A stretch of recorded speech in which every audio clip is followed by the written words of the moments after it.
Hello, I'm Colby Lopez, a politician and future business owner.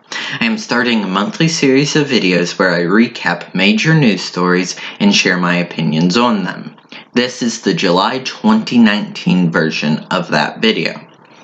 Despite initial pushback by the Trump administration, a citizenship question will not appear on the 2020 census as per ruling by the Supreme Court. And rightly so, as we are granted representation by population, not citizen population, in the Constitution. People, or a fraction of each person, have always been counted even if they couldn't vote. So there's no need to waste extra paper, time, and money on an additional question.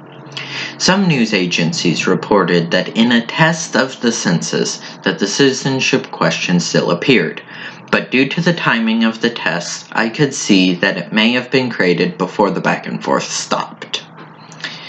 I have issue with the wording, however.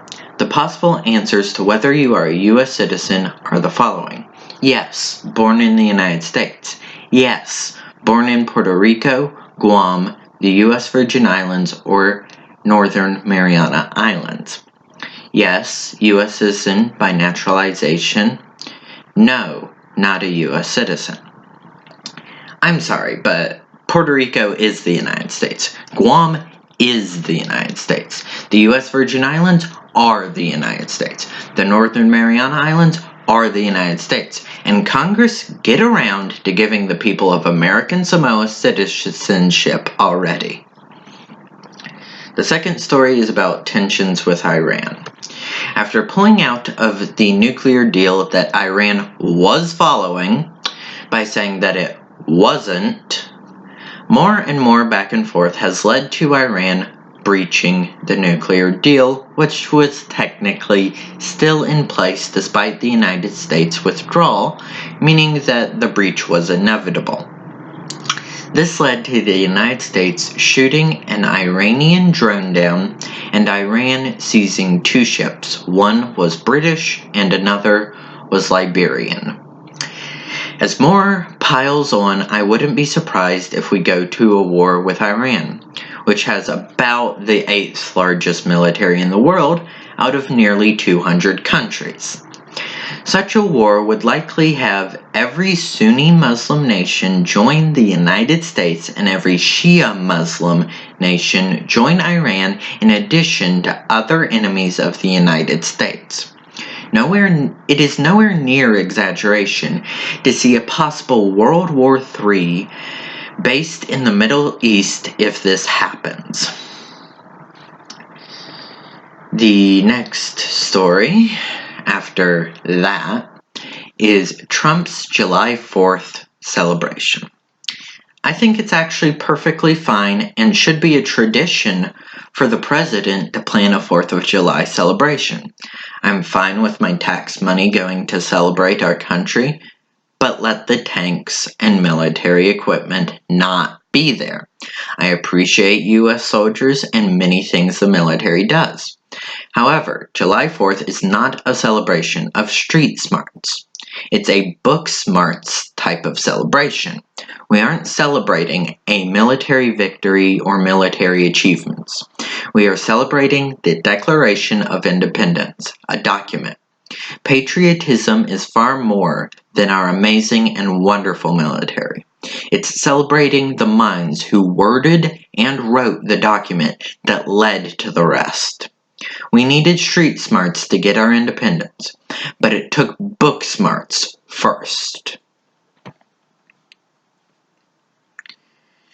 The following is probably the shortest opinion on something, the social media summit. While President Trump and mostly conservative guests understand social media as would be good for a young child to understand it, they understand it enough to use it, but that's about it. Okay, the next story is about the United States women's soccer team. Evidence shows that the women's soccer team is more successful than the men's team and brings in more money for the United States Soccer Federation. Even if that weren't true, there is a huge salary disparity between men and women athletes in many sports, and it isn't okay. The first sport, and/or in this case, sports entertainment, I noticed it was professional wrestling, where top female talent were paid under $200,000, while the bottommost male talent received around the same amount. I believed this has slightly improved in pro wrestling, but it's still a major problem in many sports. In all businesses, the only salary difference should be the seniority of the employee and bonuses for exceptional employees at all levels of the company ladder. This next story is Ross Perot's death. In 1992, a billionaire ran as an independent for president. Many times during the campaign, he pulled ahead of both Bill Clinton and George H.W. Bush. After a few missteps, Perot ended up with 19% of the popular vote. The most an independent or third party had received since 1912. Imagining a world where Perot won or even came in second place overall would mean that the Reform Party, the party Perot formed 4 years later, would be a major political party, hopefully allowing for a three-major party system, with the Reform Party being the party of moderates. Perot and Bernie Sanders were the reasons I wanted to be an independent at first, as I viewed the two major political parties as both corrupt. Fascinated by what he accomplished, I am sad to see someone I consider a political legend pass away.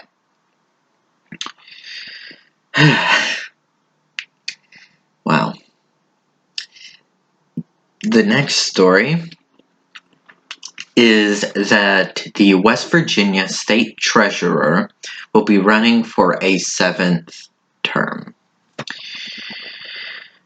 West Virginia State Treasurer, an elected office, has been held by the same man for the past 6 terms, John Perdue. Perdue is a Democrat, the only one to hold a statewide, state-level office. In 1996, he won with 60% of the vote, was unopposed in 2000, won with 62% of the vote in 2004, was unopposed again in 2008, won with 55% in 2012, and with 50.4% in 2016. I appreciate that there are no term limits for this position, because while term limits do have benefits, I also view them as a limit on voters' rights. If a voter wants someone in power for the next 2 decades, then that voter should have the option to vote every 4 years to make that happen.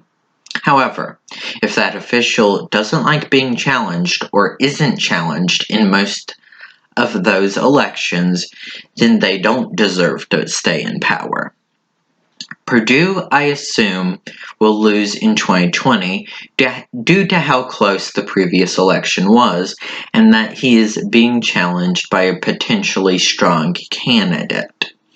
Perdue has been challenged in most of his elections, so while I suspect he is much more conservative than myself, I recognize that he seems to have somewhat earned most of his terms. Probably the most controversial story of July was a story that I saw called Definition of Racism, and of course, in quotes, send her back. President Trump said about 4 American women of color to go back to their countries of birth. For 3 of those women, the United States is their birth country. The other currently proving her loyalty to this country by showing Trump opposition. If you don't think that that tweet was racist, you're wrong. The send her back chants were also the intention of President Trump and are also racist. This is not a gray area. The fact that we even have to discuss whether or not it's a gray area shows that that is incredibly terrible for our country. Because that is racist. It just is. Speaking of racism, the New York police officer who had the I can't breathe guy, his name's Eric Gardner, by the way, in a choke hold, has gone unpunished. Anyone who agrees that this New York policeman shouldn't have been punished, I suppose you'd be okay with police choking you or your husband or some other family member because they think you may have been selling cigarettes illegally. Because that's what they thought he was doing, selling cigarettes illegally.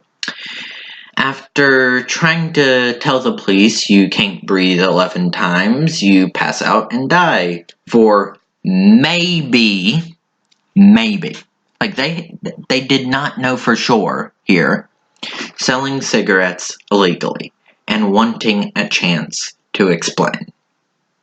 We need a justice system that doesn't protect cops if they murder someone, and we need cops who aren't racist.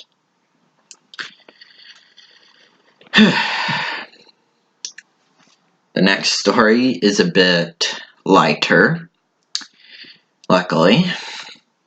The West Virginia governor responded to a primary challenger. Governor Justice responded to a primary challenger by saying he didn't really have a chance. I'm not okay with that. Jim, I'm glad you're a Republican because if you were a Democrat and you said that, I would have to go on a rant about how incumbents should want primary challengers, how primaries should be us choosing the best option, and that you should encourage people to make there be more choice.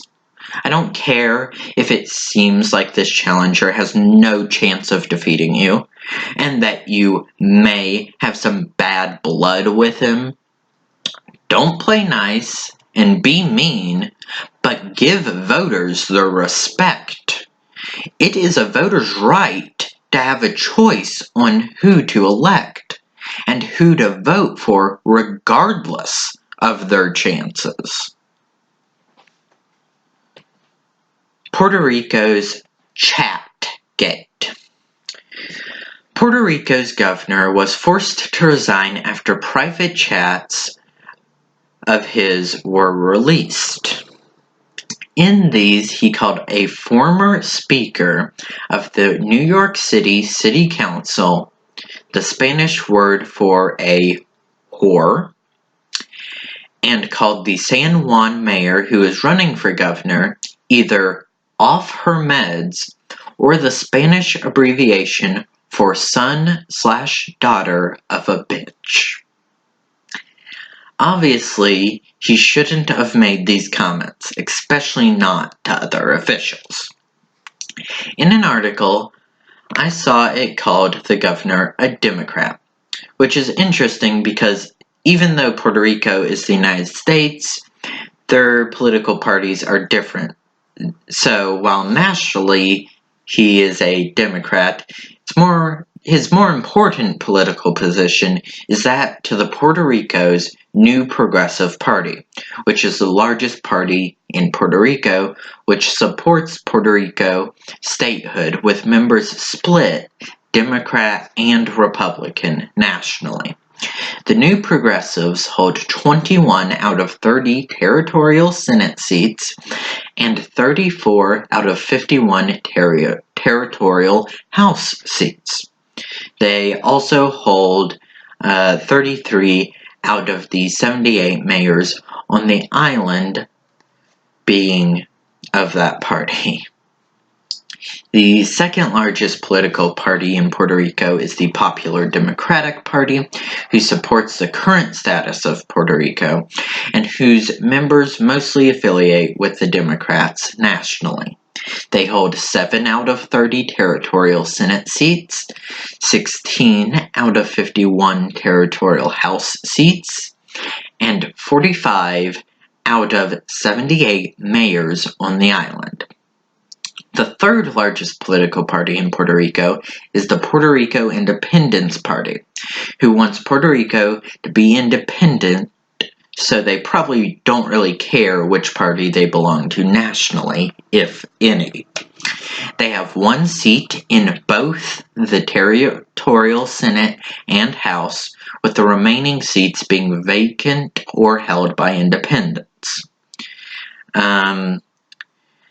Despite that little political lesson in Puerto Rico, the comments made by the Puerto Rico governor are unacceptable, and the fact that they resigned is probably the best decision and best for Puerto Rico. I look forward to following the Puerto Rican gubernatorial election to hopefully see a better person be elected. The final and probably longest story is about the primary debates, and this is also the reason I couldn't make this video actually in July. So, those who qualified and my pre-debate opinions. Night 1 had the following candidates: Steve Bullock, Pete Buttigieg, John Delaney, John Hickenlooper, Amy Klobuchar, Beto O'Rourke, Tim Ryan, Marianne Williamson, Bernie Sanders, and Elizabeth Warren. Night 2, therefore, had the following candidates: Michael Bennet, Joe Biden, Cory Booker, Julian Castro, Bill de Blasio, Tulsi Gabbard, Kirsten Gillibrand, Kamala Harris, Jay Inslee, and Andrew Yang. Biden, Bernie, Warren, and Kamala are the top polling candidates, so I'll focus on them. I still do not want Biden to be the nominee.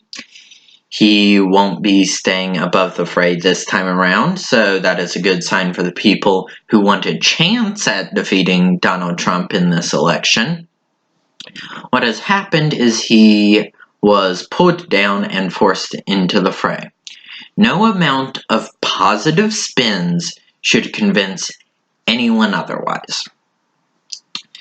Bernie Sanders is still my top choice despite the many attack articles on him. He is still the best candidate that will be up there, and he managed similar attacks in his Senate re-election campaign and in 2016. A lot of voters are turned away by his consistency this time around because his ideas have been used as pawns by others who falsely claim to support his policies or adopt his messaging. He means it when he says he has been fighting for the same things for decades.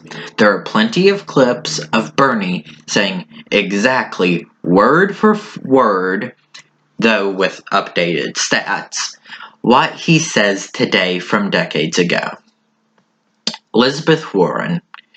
She is a very close second choice for me. Her policies are wonderful, and for a lot of people, she seems to feel fresher than Sanders. Warren was the original top choice for the progressives in 2016, though lost footing back then with Bernie's surge and her endorsement of Hillary Clinton. Unfortunately, there are a small number of good candidates who endorse bad candidates and bad candidates that endorse good candidates to gain political capital either way. Kamala Harris, she is still faking everything that has caused her to rise in the polls. Trump is a marketing expert, and Kamala's lack of changing her awful logo shows that she isn't. She is still the person who was the prosecutor from California that was a moderate/conservative who laughed at her Republican opponent because they supported marijuana legalization. Tulsi Gabbard is an example of real change of heart. Kamala is an example of when someone fakes their beliefs. My post-debate opinions. Bernie Sanders. I think he had a much better performance than in the first debate, and he made Delaney feel the burn. Him defending against whoever said he didn't know how much coverage would be under Medicare for All with "I do know, I wrote the damn bill" was the best possible response. He spoke about bringing the hemisphere together in the early days of a Sanders administration as immigration policy, which was wonderful. He destroyed counterarguments to his and Warren's policies, as she did as well. Was able to work in that most polls show himself defeating Trump in the election, meaning he is electable. Then Tim Ryan spoke up to say how the polls were wrong in 2016. Why does everyone believe this lie? The polls in 49 states were either correct or in the margin of error, meaning the polls were wrong in one state. When asked the same exact question from 2016 about his gun record, he gave them the same exact answer with more power, probably because he didn't want to get to questions he had already answered CNN. Sanders said the exact reason why we need progressives with this line. I'm getting tired of Democrats who are afraid of big ideas, going on to explain that the Republicans have big ideas. However, whenever it comes to universal college versus universal college except the rich, I don't really care which one of these sides win. Why? I don't want to argue about that. Argue about stuff that matters, please. Okay, my post-debate opinion of Warren. Warren was amazing, and I think her and Bernie may already be testing how a team of themselves play because they both improved. Warren beautifully explained why her progressive stances were logical, and by saying that this isn't funny while trying to tell that story, she showed she could throw around the weight of the presidency when needed. When asked why she is a capitalist and not a socialist, she basically said, "Because I am," Now, let me tell you why capitalism still needs lots of regulations.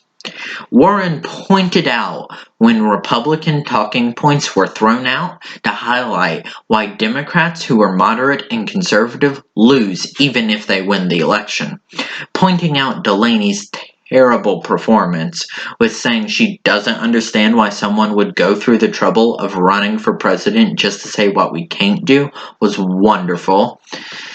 She pointed out how terrorism committed by white supremacists usually isn't even referred to as terrorism or treated as such in the criminal justice system. Want to prove we have a racist criminal justice system? Look at criminal cases where a white supremacist commits an attack, then a case where a black guy or a Muslim does the same with the same body count. Warren would make a policy that nukes are used only when someone else uses one because it's safer as it prevents misunderstandings. Bullock misunderstands the policy. He thinks we couldn't launch the nuke while the other nuke was still in the air for some reason. He thinks it would have to hit before we launch. And sorry, but regardless if we launch first, second, or last, a president needs to realize that launching one means that within a year, every nuke in the world would be launched, and it's likely it's signing the death warrant for billions and billions and billions of people, if not the entire human race. The other candidates from night one, I believe that Pete Buttigieg had a great response to the gun violence question, but in the last debate he said he couldn't help. Though another good thing that I heard from Buttigieg, he learned that Generation Z exists, referring to us as the second generation to have to worry about school shootings. Delaney called Medicare for All political suicide, then proceeded to say he supports the Trans-Pacific Partnership. This guy has apparently not paid attention since TPP has been a topic of discussion because I think you have that reversed, Delaney. Next, a few candidates got to talk about withdrawing from Afghanistan, officially our longest period of time where our combat troops were on the ground during a war. The war in Afghanistan passed up Vietnam for this designation 5 months ago. Buttigieg claims he would withdraw in 1 year. While a 1-year withdrawal would be wonderful for soldiers, it would be too quick and would destabilize the country.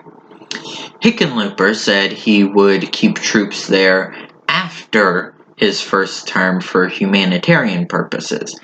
At this point, Hickenlooper, how about we just annex them?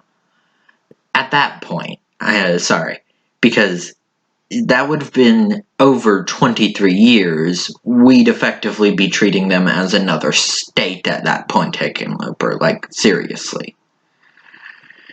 Beto says a complete withdrawal within his first term. This is the most logical and safe way to do it. Now, if this was the 2016 election, Hickenlooper's response would have been the best. But now it's 2020, so Beto's response is. So, night 2 of the presidential debate, I did miss the debate. Honestly, I had many good reasons to miss the debate, and by the time I realized it was already halfway over, and so I just decided to read about it later, especially considering that most of the candidates aren't going to be the nominee, or even in the top level of candidates, and that the top candidates and top moments would be written about. So here's what I found when reading about it. Cory Booker pointed to Biden's support for a law that is one of the enablers of mass incarceration of Black Americans, which caused Biden to point out Booker's own record as mayor. Gillibrand attempted to bring up a view of Biden's that women shouldn't work outside the house, which Biden responded, talking about being a single father and how both of his wives have worked outside the house. Biden attacked Harris on her changing healthcare plans, and Harris was unprepared, unlike the real progressives from night one. Harris then pointed out that Biden was running on the outdated Obamacare plan with little to no improvements. Castro brought up the Eric Gardner case and brought the